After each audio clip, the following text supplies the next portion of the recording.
defenders. I think it's like.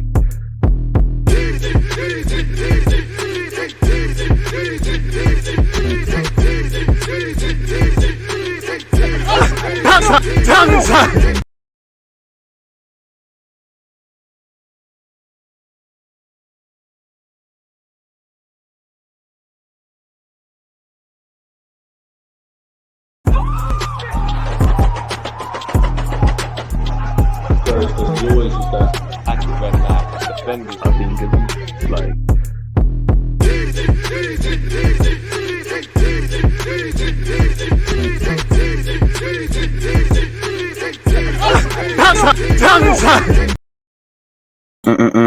People deluded, I'm back again. Thank you very much for tuning back in each and every time. I hope everyone's doing well and safe. I hope everyone's in good spirits, people. First things first, it's the halfway point of the week. With it being Wednesday, I hope you're having a great day, you know, a great morning, a great evening, a great night, wherever you guys are. I hope everyone's moving progressively towards their goals, hopes, dreams, ambitions, and aspirations, people. Obviously, good morning to those of you like myself over here in the United Kingdom. Good morning, good afternoon, good evening, and of course, good night, people. On that note, I hope everyone's doing well and safe. Obviously, people, one love to the Twitch gang. Appreciative to everybody that's supporting. Again, one love to the mods, you know, the non-rogue mods. Appreciative because you've took it among yourselves to do the proactive thing. Is Mbappe world class? Yeah, you even put it in French. For me, undoubtedly, he is really and truly. You know, look at what he's achieved at his age. Look how he's playing. You know, there's a lot of things he needs to work on and improve, of course, but there's no way you can look at Mbappe and not think he's world class. Look what he's done in the game. Look at the numbers he puts up. You know, of course, there's a lot of things he can improve, but I mean, come on now. He's a World Cup winner, playing a massive part in that as well. I don't like to do the trophy thing. You know, the performance at the Camp Nou the other the couple of years ago against a former teammate, more or less. And then obviously last night he was on it. There's a lot of noise being said about him, and obviously the two clubs he played, he performed well. There's no way around it. Neymar is also world class. He's another one people don't want to admit. Ironically, we was talking about both of them. I know Lionel Messi's catching a lot of heat and he missed the penalty. Of course, you have to hold your hands up. He's a world-class player, the best player ever, and he stunk up the place. Personally, I think he had a good game. He just, by his own standards, he just weren't lit. And I think his passing was good. And his passing range, he popped a number of lovely balls over the top and things like that. But obviously, it's Messi in it. By his own standards, he was media and he's had Mbappe to carry him. Obviously, Neymar's cameo, he done amazing. I think you've got to give Pochettino a lot of credit as well. Again, it's only the halfway tie in the tie. But again, tactically, when you look at that PSG team, you look at it, the only thing they really need to improve is tactically, especially as you get down to the latter stages of the Champions League. They've got individuals. And I think, obviously, Real Madrid, you know, they didn't press well. They were probably too defensive. They were playing for away goals, if not that there is any. They're playing for a second leg. They look lethargic. They were second best. But I think for PSG, they pressed. They won their individual battles. They created 2v1 overloads. Real Madrid did look like with Vinicius, who had a quiet game, like they could counter-attack, but they kind of read that. And I think it was interesting to see Danilo's role in PSG's team. So I think Pochettino got his tactics spot on. I think every player got their thing spot on. You know, Verratti, every player on that pitch, arguably in their own individual sort of way, is a joy to watch. You know, Verratti, quality individual. Marquinhos, quality individual. Hakimi pocketed Vinicius. But I think Vinicius and Benzema, when your team's not really doing much in midfield, you're not going to be on it. You know, obviously Kroos and Modric with some lovely passes at time, but Madrid didn't want to go forward really and truly.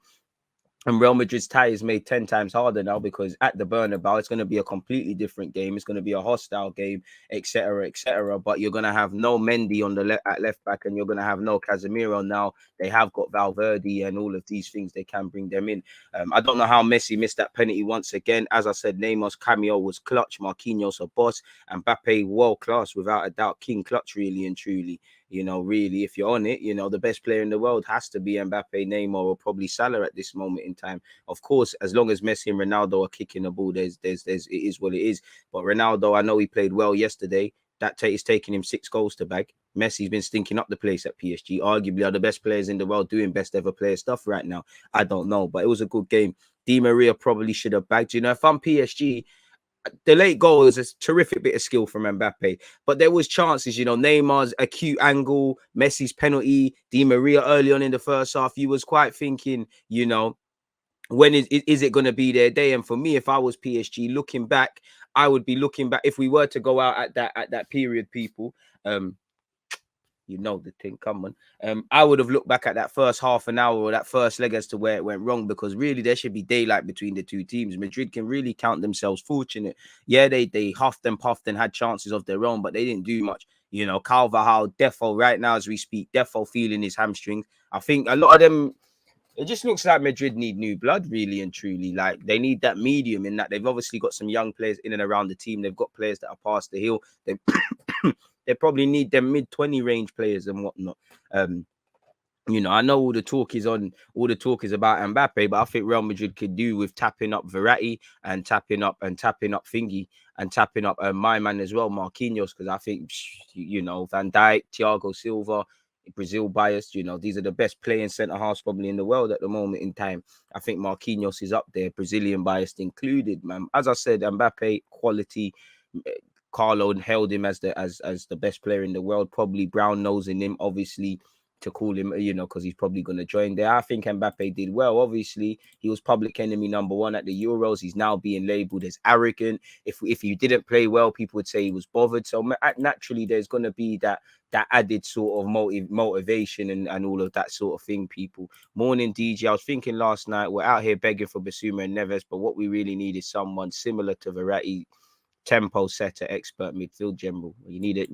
I'm not begging for Basuma. You know, I wouldn't mind Basuma, wouldn't mind Neves, but I'm telling you, you need an 8. You know, you're right. We need an 8. You know, the closest we get to Verratti was Santi Cazorla. And again, as much as defending in midfield is about sixes, sometimes when you've got players, arguably even yesterday with Real Madrid, when you've got players that are decent on the ball in midfield, that's a way of relieving pressure, getting further up the field, winning fouls and whatnot. We're not going to act like Brazy wasn't stinking up the place before his one moment of brilliance. Are you talking about Messi or Mbappe? Because Mbappe definitely was one of the best players on that pitch yesterday. Every time he got the ball, he asked questions. So I don't know. I don't know about none of that. That sounded like agendas. I don't know where people are going comparing him to Martial, to Mbappe, to Martial, to Rashford, all of these things. Mbappe had a quality game down that left hand side. Even so much so, you know, they brought on Vasquez. You know, Carvajal was getting killed. Mbappe, respect me, but you know, I don't think you're watching the game either with rose tints or agendas. There's no way you can watch that game and say Mbappe did not have a solid game for PSG in particular. You're going mad. I can't lie. You're moving mad. It's forced, bro. They tried to say, you know, the only thing I'd say of Mbappe, he just needs to learn now when to shoot, when to pass, just to make the right decisions all the time now, in which that will probably happen when he goes to his next club and things.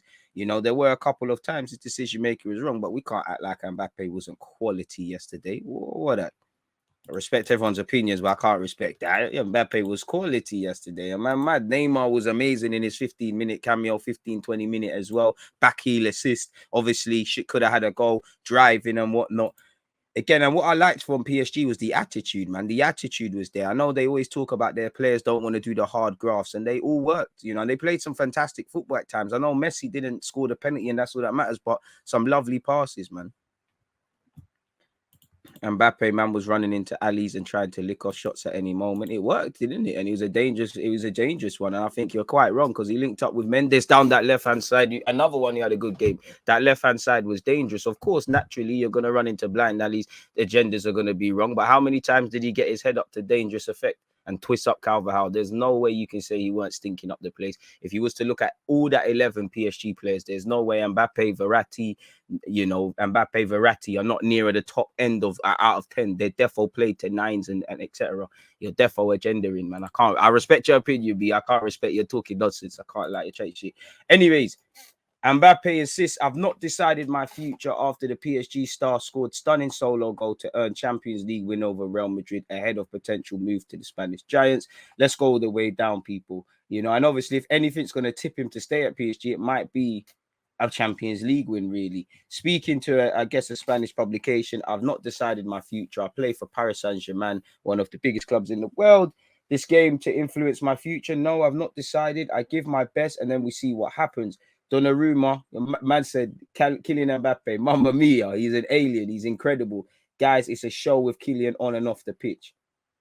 So, yeah, man, it is what it is. Obviously, my man should have scored, you know. should have scored in terms of Messi, but it is what it's. Courtois made some bad boy saves as well. Let's even denied Mbappe a fantastic goal as well before all of that. I felt sorry for Militao. I think he battled and things like that.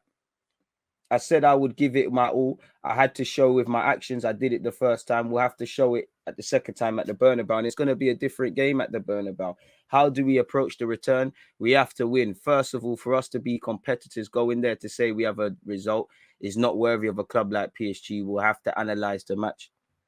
Messi was stiff. Messi was very smelly. Bro, Verratti and I wouldn't say Hakimi was the best, but Hakimi had a good game. He kept kind of Vinicius Jr. It's quiet by default. They weren't offering much on the ball. There's no way Hakimi played better than Mbappe. Hakimi, Verratti, again, they're there, you know. And as I said, Mbappe's defo up there when you look at the ratings for all them PSG players. There's no way you can say Mbappe was not one of the best players on that pitch and didn't have a good game. You know, you're just going to have to live or die by that, man. Respectfully, you know, your opinions aren't really relevant to this. You know, I respect everyone's opinion, but the great thing is we're not going to die or live by them. You see, it genuinely feels like you got an agenda. Nuno Mendes had a fantastic game. Another one, fullback Union. You know, his decision-making, if it was a bit better, would have scored. But yeah, as I keep saying, Mbappe, Mendes, I would say Verratti in particular, them three were amazing. One love to Hakimi. Again, Marquinhos off the ball. He needs a lot of praise. Again, to beat Real Madrid, you need 11 players. You need your different makers. You need your goalkeeper. I even feel Danilo, them man there, I'm not saying he's man of the match, but them man there were doing a lot of dirty work. As I said, I think you have to give Poch. The players went out there and implemented it. And, you know, with PSG, they always say they're prima donnas. Do they want to do the hard grafts? I don't want to praise a quality team for doing it for 90 minutes because you need to do it again and again and again. But there you have it, really and truly. So, yeah, man, it's going to be a different game there. Where's Carlo Ancelotti's comments? Carlo Ancelotti fumes as Real Madrid duo Ferland Mendy and Casemiro pick up yellow cards to rule them out of the second leg against PSG, which will be played on the backdrop of deteriorating relationships between the two clubs. That's probably aimed at the president's comments and in relation to Nasser El Khelaifi and the sporting director. Scrolling all the way down, I want to hear exactly what Carlo has had to say regarding that. I'm not going to hide. We have almost no relation with. No, that's the comments from the president. Where the hell is Carlo Ancelotti's thing? We did not play well. Carlo said things would have been much worse if not for his goalkeeper. Courtois had a solid game. I think Courtois might be disappointed by the goal he conceded. It's not his fault, but just someone of his quality. You know, it's gone through his legs. I'm sure he won't be happy.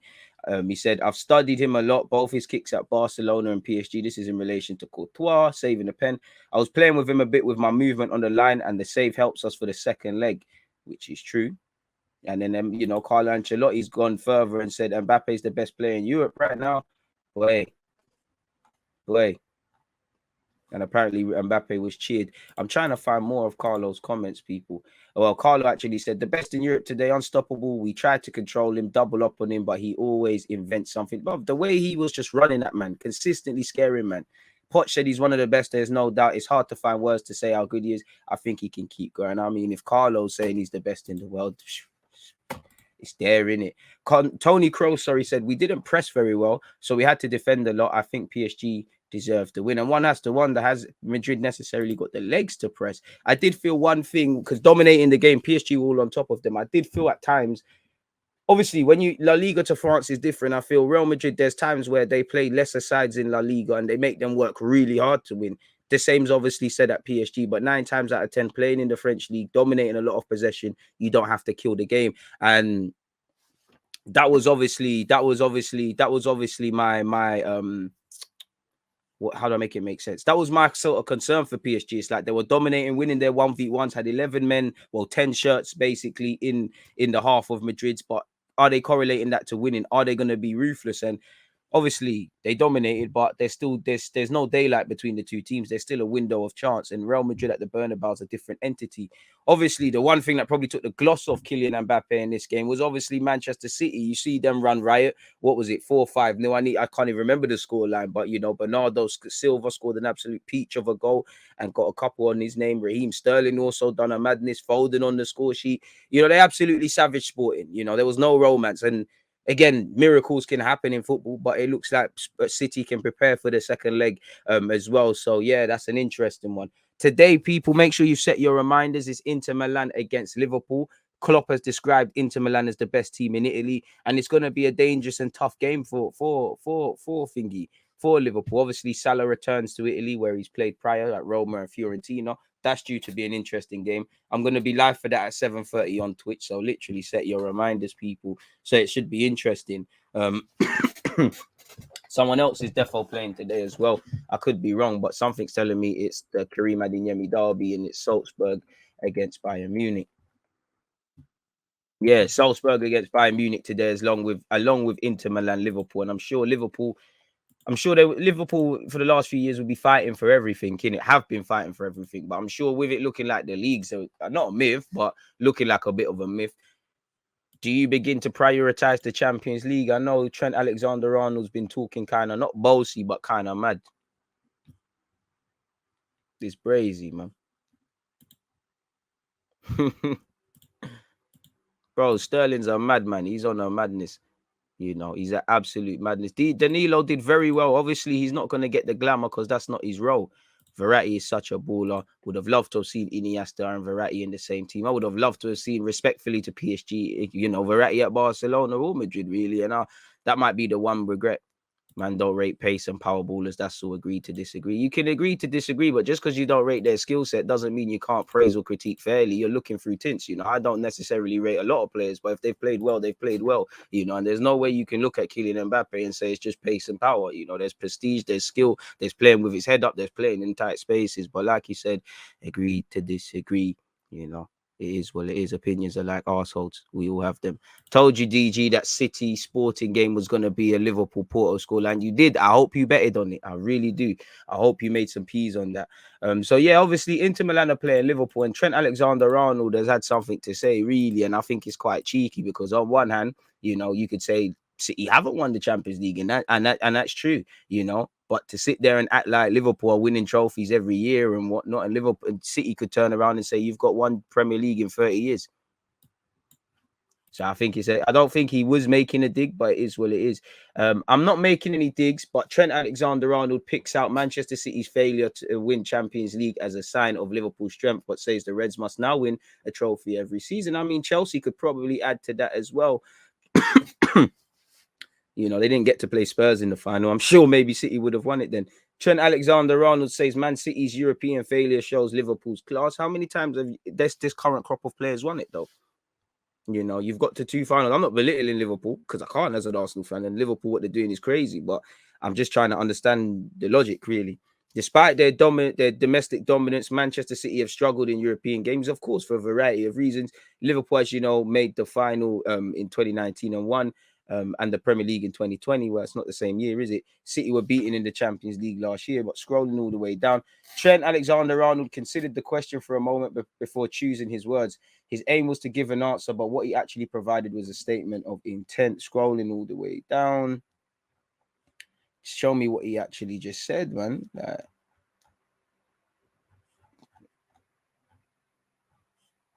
All right, cool. This is what he said. Scrolling the way up. See if I didn't miss anything. All right, cool. The England right back at the time, blah, blah, blah. We don't feel disappointed that we haven't won enough trophies as the ones we have won are the biggest and the best you can get your hands on. Alexander-Arnold pointing out, bearing in mind they are in a final against Liverpool in a couple of weeks in the League Cup. Not making any digs, but you look at Man City's amazing team and they haven't been able to lift the Champions League. That's a legit question. They're true. They've got amazing players. They bullied the league for whatever reason. They've not won it. And whatever way we look at it, I'm sure City brought him in. Obviously, Pep Guardiola I'm referring to dominate the league, to improve all aspects of the field, to take them into another dimension. But fundamentally, let's be real, he's brought in for the Champions League, and that's as close as they got. Who knows? This year it's looking like they might be able to do it. I don't know. They won a couple of Premier Leagues, which you can't see, Trent, but haven't been able to win the champs. We've won both over the last few years, 2 separate years, which is true. And it shows we can do it in both competitions. That's true. You did it in the Champions League. You've done it in the league. You had spirit, you had heart, you had desire. But I mean, that's acting like, you know, to kind of say they've won a couple of Premier Leagues. Again, it all depends. I would rather be in Liverpool's position in the sense of Champions League and a Premier League. But City have dominated and won it numerous times, blew you out of the water numerous times. The dominance that comes with it, it's the age-old one. What's more difficult, to win the Champions League or to win the Premier League? Liverpool have showed even before Klopp's time that probably getting to a Champions League final for them, for whatever reason, is easier than competing for a league title. So it all depends, man. You know, I would say Liverpool are probably more happier with what they've done in the last few years probably than City, because I think City's expectations are slightly higher and you haven't won the Champions League. So I think Trent is right in that. They've won, but that whole couple of Premier Leagues kind of belittles it, really. They've won, you know, they're fast eclipsing everyone, you know, but haven't been able to win the Champions League. There's an exception now as a team and players to win trophies. One trophy a season minimum is what we have to achieve with the squad and the manager we have. We should be winning trophies, which is true. It's expected of us. It's not the stage where we are happy to get in finals and it's just a day out. There's an expectation now to want to do it every year. That's true. And I like the way he talks at 23. There's no way around the fact that this guy will be a Liverpool captain if he isn't already unofficially. And I'm keen to see the next generation of Liverpool, because obviously Klopp is, I describe Klopp as the present. He said he's not going to be there for a very, very long time. He will step down. Salah and Mane are there for the present. Alisson, Van Dijk the same. And obviously Trent is going to have to, not so much in terms of ability because he's got it, but he's a right back respectively. He's going to have to be that talisman. Obviously, when him and Curtis Jones and these guys at times have been looking around, not sure, they can see Fabinho, Van Dijk, Milner, all these characters. He's going to have to be that, really. And it's interesting. I'm keen to see if he'll be a one-club man, because I think he will, but who knows? He's 23. Liverpool's all he's known. Who knows what he thinks at 24, 25, maybe 26, really? You know, I don't know. If Real Madrid come calling and these clubs, I don't know what you're on. World-class fullback for what it's worth. As a team, we expect ourselves to go as far as we can in competitions. Looking at it now, there is only the league that is not in our hands. We believe we can beat anyone on our day if we get it right, which is true, you can.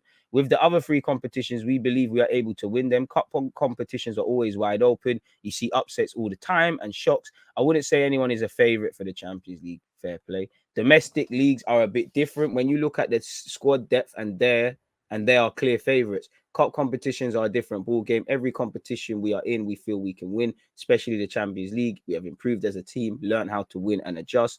We've had good moments and bad moments, but it's about winning. It's easier said than done, but we believe we can do it. We want to be in every competition. If you want that, you have to play 50, 60 games a season, which is true. And again, Liverpool squad, apologies, isn't necessarily the best, man. Bossy talk from Trent Alexander-Arnold, though, I must say, and I don't know the specific reasons behind such, but it is what it is, people. In that regards, we'll get into that in a second. I just need to make some timestamps. That's 28 minutes. We'll call that because we started 10 or so minutes before. Need James to come back and show him levels. Reece James, I like Reece James, but Trent's clear of him for now. He's been doing it for years, man. From the managers to the club, Liverpool are the masters of shade. City probably going to win the Champions League within the next 2 years. We have to see, man. We have to see. I don't know, man. We'll have to see. Trent said couple of prems like it's something easy to achieve. Bro, he said it like it's nothing, bro. He said it like it is nothing. I do think there's a bit of gamesmanship being played. Don't forget, people, 11:30, I'm going live on YouTube. One love to the second person who's hit that like button, doing me dirty. Really. So yeah, hit the like button on that. Apparently Arsenal have been linked with Calvin Phillips, Lituro Martinez, etc. So we're gonna see what that one there is saying. In fact, on that, one sec. What's going on here, peeps? Just a sec. Something's up with my YouTube title. We might as well fix that right now in play. Why wait? It's all of that about. I didn't title it that.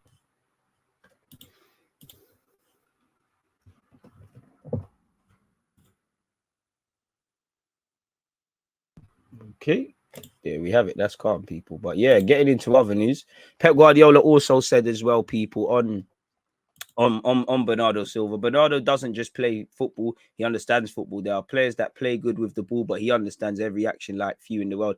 I've said that, and I've previously said I personally think he could be the best player in the Premier League if he really, really wants it. He is a quality player, bordering on world class for me. I think if Bernardo Silva really, really wants it, he could be a serious legend in this game. He's got everything. He's someone I've looked at since he was at Monaco, since the days of him being in Portugal, where he wasn't necessarily rated, man. Crazy. How are you going to call Neymar the best in the world when Eddie Nketiah exists? Great joke. I thought I was deluded, man. Sorry, man. It's just too early for shit jokes. Away from that, though, obviously, Man United defeated Brighton. Ronaldo taking 6 games. He's back to scoring, had a better appearance. Bruno Fernandes, looked better. Sancho's continuing his little bit of form. Fred looked like a duck out of water. Maguire looked slightly better, but nonetheless still struggling. Basuma stunk up the. Fred was poor, if I didn't say that. Very poor. Pogba come on, nice little touches in his off the bench as well. I'm pretty sure he got an assist. I might be wrong. I could be wrong. No, he didn't actually, because Basuma lost the ball. I don't know why I think Pogba got an assist. I'm just thinking of flicks. But yeah, Basuma, obviously he's a decent player and everyone can make mistakes, but caught lacking in the midfield. Maybe he's trying to do the brown envelope thing and, he's trying to show United I really am one of you, but he stunk up the place. He never got going. Brighton bottled it. Did VAR do them harsh for dunk? I don't know. Graham Potter says so. I just don't think you lot were on it. De Gea had to make it. It's not a United game if De Gea doesn't have to make some Hollywood saves. Pogba did. I don't know why. I'm sure he did. But then again, did he get an assist? If I remember rightly, Basuma loses it and then Ronaldo just does this thing, really. I can't remember, man. I watch too much football. Pogba got credited for the quick free kick pass to Bruno. He played the ball to Bruno. Fair enough for him. Yeah, man. What was the actual scoreline? It's 2-0, right? Yeah, they won 2-0. Yeah, so the two things can happen. Obviously, the Portuguese duo struck. Bruno Fernandes at the death, Ronaldo in the 51st minute, second half turnaround. So yeah, Pogba did get an assist. Yeah. So yeah, I was right there. Pogba gets an assist. What's that? 9-10 for the season. They all count. I'm not gonna lie. I've seen Arsenal man get a couple shameless assists and that. It all counts. Pogba's having a good season. He spent large periods of it injured, but it's that age-old thing of when people look like they're leaving, turning it around. And I look at PSG, I think, imagine if you had Pogba yesterday, man. Ronaldo was pissed Bruno didn't square it. Probably, but fuck that, man. Everybody has to eat. And just as I take both of them out the FPL team, but yeah, United get 3 points. Obviously, it's a bounce back because of, United been pissing about in the last few games. They've got over the line. 2-0 clean sheet, 3 points most importantly, with Manchester City against Spurs at the weekend. That could be it's important 3 points. Arsenal play Brentford, which is difficult.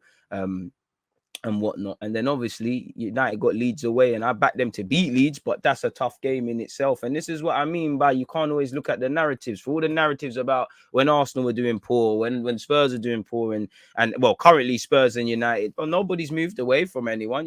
Say what you want about United and dropping points in the last 2 games. They've got 3 wins and 2 draws in their last 5.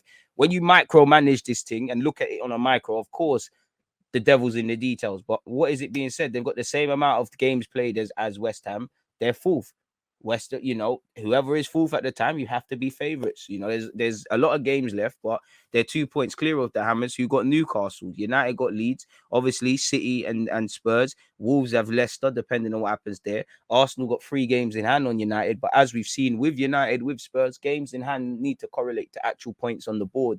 And you can't really just say these are winnable, these are winnable, these are winnable things, throw it up. You'd expect United to beat Burnley. They didn't. You'd expect us to beat Burnley at home. We didn't. You'd expect Spurs in their last couple of games to get something. They didn't. And for all the talk around sentiment, Arsenal 39 points, 6th, West Ham 41 and places them 5th. Obviously now Manchester United, have moved into 4th with 43. That's 5 points off of Chelsea. Now, I know Chelsea haven't played in a while, but if you look at their last form, I'm not saying United are going to do it. I think Chelsea will stay in 4th.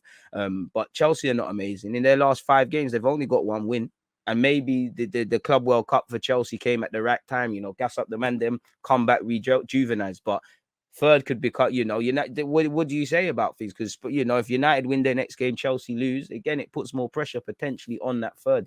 Obviously, again, narratives are going to change again and again and again and again and again. Even Arsenal, if we don't beat Brentford, boy, it could look crazy. The worst case scenario, if Spurs, Wolves, and Brighton all take points, Tottenham and Wolves move ahead of us, Brighton put some serious pressure onto us.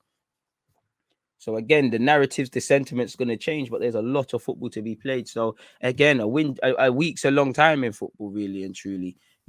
There was a time where obviously Brighton were all over United and things like that. Clearly, United, they're not going to get there overnight in it. I think for obviously, typically, an Old Trafford is a scary place to go right now because United have been peeing about for the last few years. It's people are not scared. People want to play. 9 times out of 10, Man United are not the best team on the park. People have a lot of shots. You know, people get forward. The is having to do a madness. Probably realities have to accept for now and just get over the line. Again, if you microscope that performance, obviously you look at people like Fred. It was shaky, but fundamentally, you need to win. Really. I swear Ronaldo would be more effective and score more if he only played 30 minutes for a mad theory. Ronaldo missed some headers. He needs to focus on himself. Bit harsh.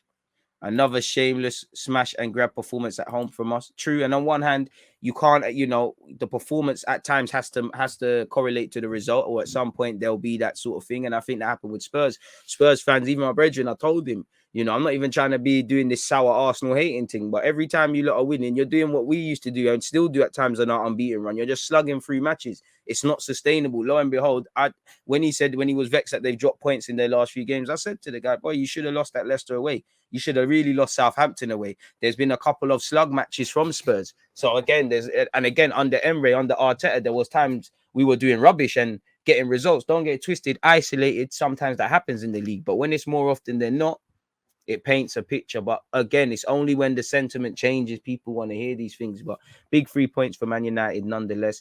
I would say a bitter blow for Brighton, because had they have got points 36, they put 2 games in hand on Spurs, but they put serious pressure on them and everyone, you know, really and truly. Respectfully to Southampton, because they're on 29 points. Arsenal are 6th with 39. And they could still get into it, you know, really, if they win their next game, probably all the way from 10th. If you want to, if we're being real, I would say from Spurs, I don't think Brighton would do it, but I would say from 8th to 4th, anything can happen. If you were to be a bit optimistic and these things there, you know, even that, as much as I think second can't be got, Liverpool got 54 points, Chelsea got 47, 2 wins, shaky performance from Liverpool at some point. The sentiment changes. As I said, the narratives are going to change. But, you know, if you were looking at it on an optimistic thing, you could say from 3rd to 10th with Southampton, 29 points. A lot needs to happen for other people, but every spot is debatable and open and up for grabs, arguably. So it all depends on that one, really and truly, if I'm honest with you. So yeah, it is where it is there. Sorry, folks, let's pattern up these timestamps, because that is legitimately what it was. There you have it. So yeah, man, that is what it is, people. It is what it is in that regards. Let's get into some other talking points and notes and things like that. Let's go through some of these things I've got on my tab. The first thing I want to speak about is on the topic of Man United. And as you all saw, there was rumors in relation to Dean Henderson and being arrested for domestic violence and all of these. And again, I said at the time, we've got to be very careful, you know, because it's social media outlets reporting. The Sun came out with a report and kind of said that a player had been arrested for some way, shape, or form. It was made out that it was Dean Henderson. Now, as I said at the time, and most people, listen, we condemn when it's the Greenwood thing, when it's other things, when it's confirmed, we condemn. But we need to be careful, especially of going off social media allegations and putting people's names through the mud, unfortunately and unnecessarily. Dean Henderson has spoken. He's the Manchester United goalie. Says his family have been affected by hurtful rumors on social media. Allegedly, there was reports at the weekend that a Premier League footballer was arrested, and people believed it was him, by police in 2019 for domestic violence. The 24-year-old took to social media on Monday to deny the inappropriate allegations made against him. And there's obviously, I don't believe in addressing all rumors, but things like this, you don't want to, but you have to come out and say in it, because you can't have these things on your name, people. Scrolling all the way down, he said, I have a family who have been affected by this, so wanted to put the rumors to bed and move on. Can't believe I'm having to do this, but I'd just like to address the rumors that have come to light in the last couple of days. There are some sad people in the world that have attached my name to such inappropriate, hurtful, and totally false news stories. So yeah, man, obviously, anyone that's being done dirty for no reason is brazy, man. You know, it's absolutely brazy. And look how shit life is in this country, man, for some people. But Swindon Town fan, age 6, whose mum can't afford food, gives 26p to favourite footballer. And again, but they will tell people like Marcus Rashford to focus on footballers when kids can't fucking eat. I assume. And again, when you're learning and you're a youth man, breakfast is important. When you ain't had food as a youth, you're not developing your brain and you're struggling. And there's a correlation between higher achievement in terms of getting GCSEs and all these things that set you up for life. So it all starts at home. It all starts with just and I'm sorry, but we live in a fucking first world country. We live in England right now. This shouldn't be a thing. There's generally people in this world that have third world living conditions, and it's upsetting. It really is upsetting. I didn't plan on seeing that, but it is what it is. It's there, in it. So yeah. Away from that, apparently Everton fan given 3-game ban for 3-year ban for racially abusing Dwight McNeil. A 43-year-old woman from Stockport was removed from the stadium immediately, and her season ticket was suspended. I mean, I don't advocate hitting women, but someone should throw an egg on her, man. Throw some eggs and some flour, man. You stupid twat. Absolute, you stupid cunt. 43-year-old lady. The first thing that always scares me is you don't know what her job is. I hope she's unemployed. I hope she remains unemployed if she is. But who's to say she's not a police officer, a school teacher, working in education sector, working in health? There's damn right racism and bias and them things, but there's conscious bias, there's inappropriate biases, there's systemic racism, there's carrying on fuckery and doing things. That's the first thing that scares me, because you can't always assume racists are stupid. They are stupid to think they're better or worse than someone due to the pigment of their skin aligned to where they are in this world. But you can't always just assume that they're wearing a stained wife beater shirt and just moving mad at home unemployed. Some of the most vital decision makers in this world and in organizations are racist. So it is what it is. Dwight McNeil was racially abused. She's got a 3-game ban. 3-year ban. I don't know in reality if the 3-year ban can work, because she can actually just pop in with another stadium thing. All she has to do is wear a mask and some sunglasses. How do you actually ban someone from a footballing stadium? I know this guy used to work at the stadium, and known ban people still roll true. Everton say they have a zero tolerance policy towards racial abuse, and that hopefully Tuesday's conviction will underline that point. So you're free. I mean, she's been banned for, why not for life? People didn't want Kurt Zuma to kick a ball ever again for what he did with the cat. I'm not saying right is right and wrong is wrong. He done wrong.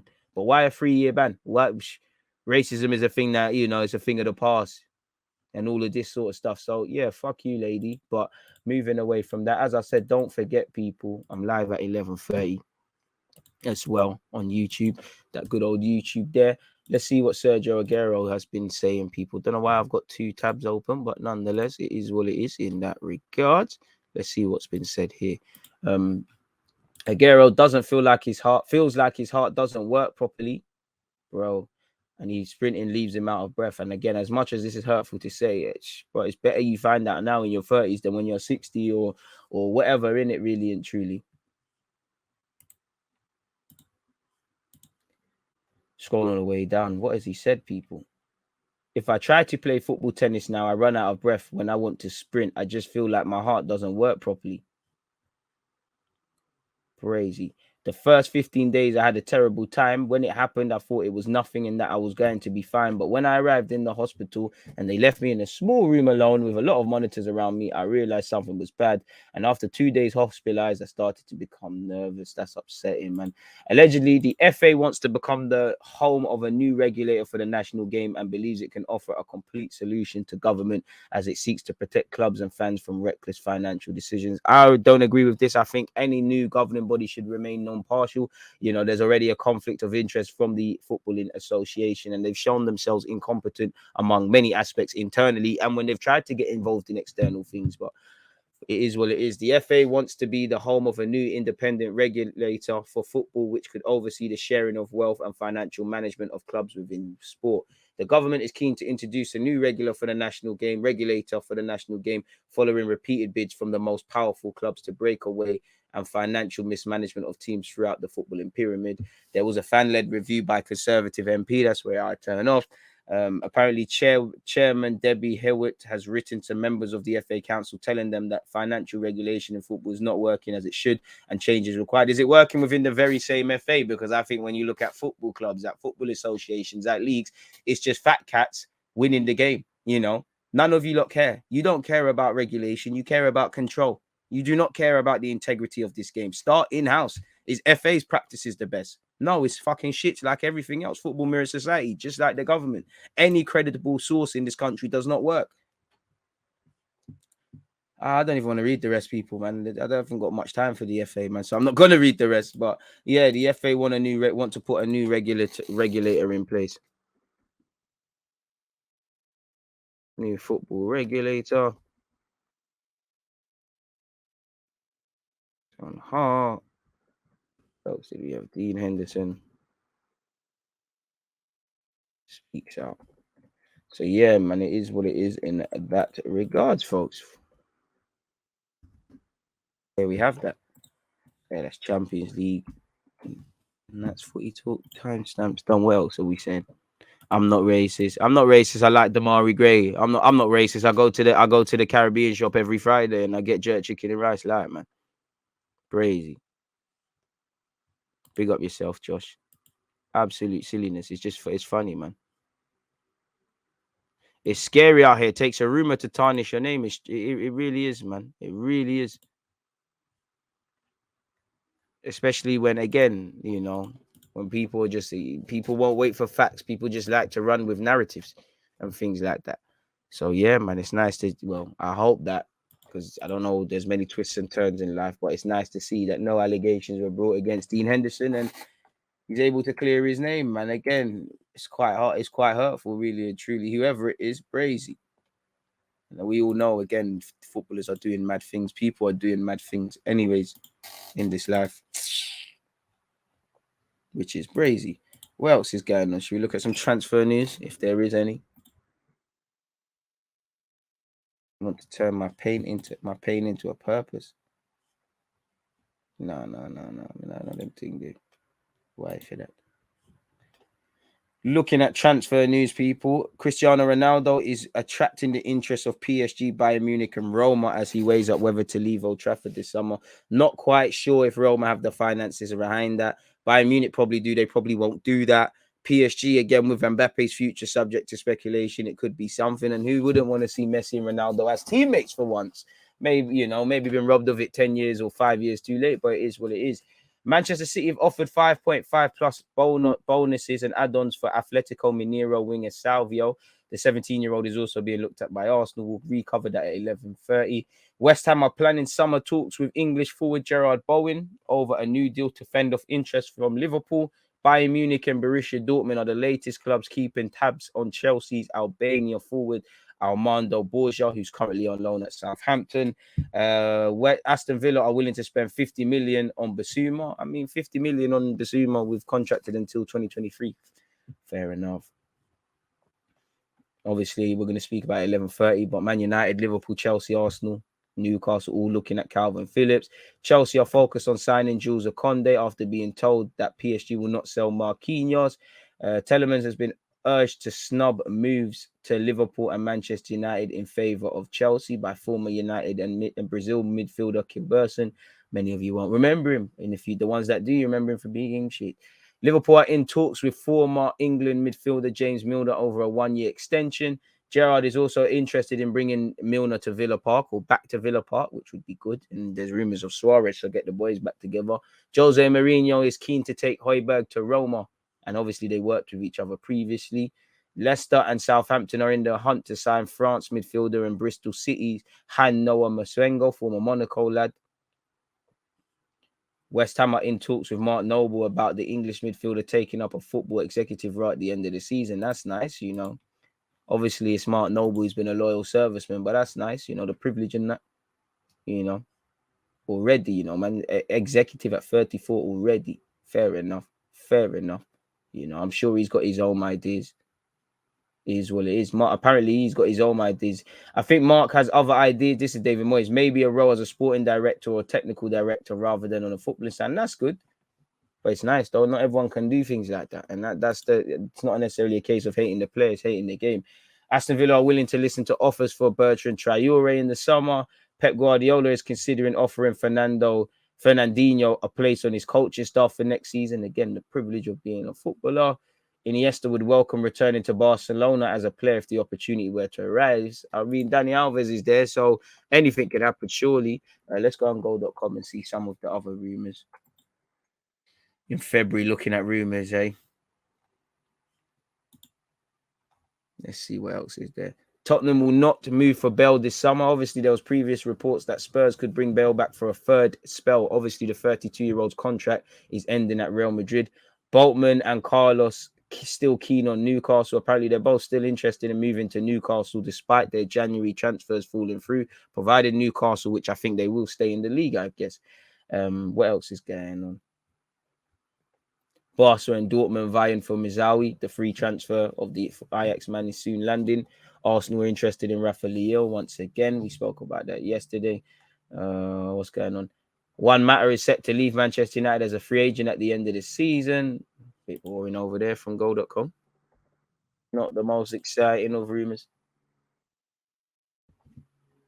What else is going on? We got on the Athletic.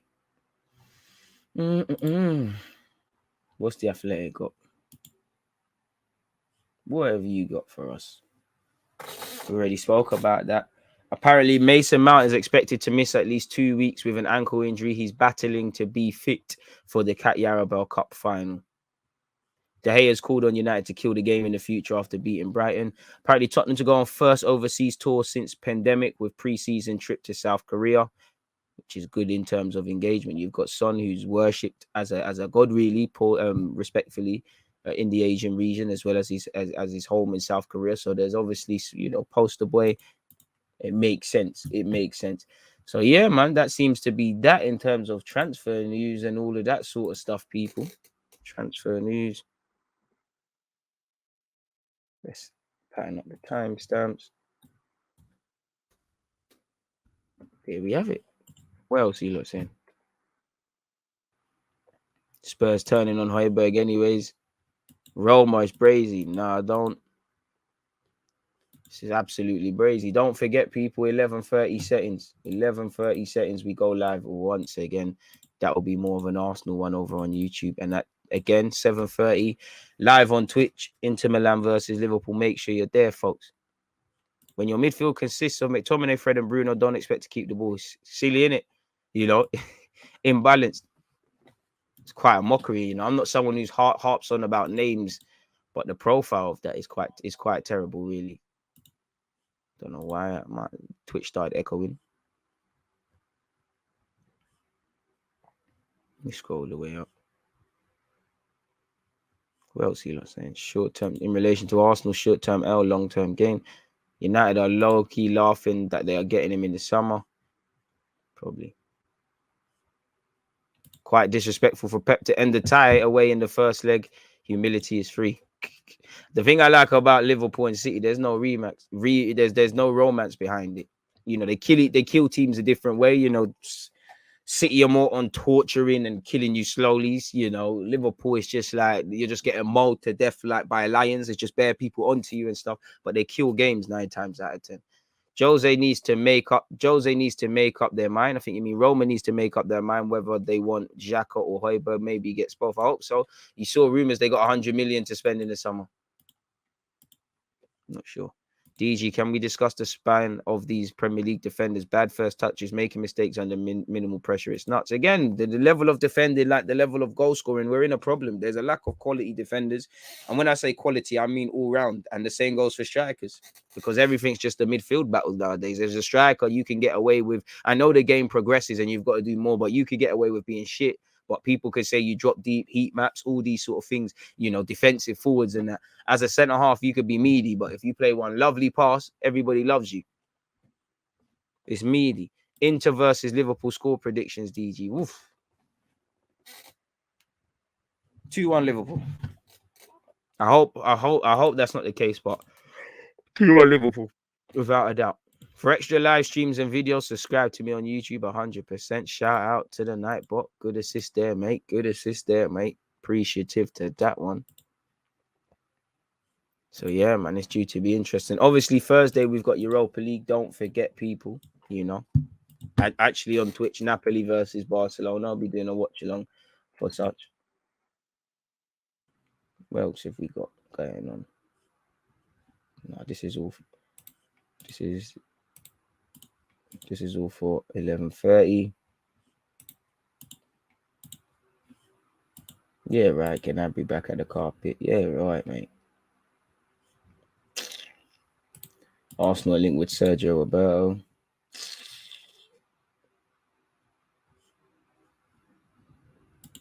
That sounds great, doesn't it? It's definitely going to work out. Definitely going to work out. Definitely going to work out, ain't it, me people? But on that note, obviously, we've been here for just over an hour. We've spoken about the Champions League. We've spoken about talking points. I might as well get out of here and prepare for my YouTube live stream. As I said, people, it's a jam-packed day of content. Join me at 11:30 on YouTube. If you can't, then at least hit the like button. Make sure you're following and subscribing across both.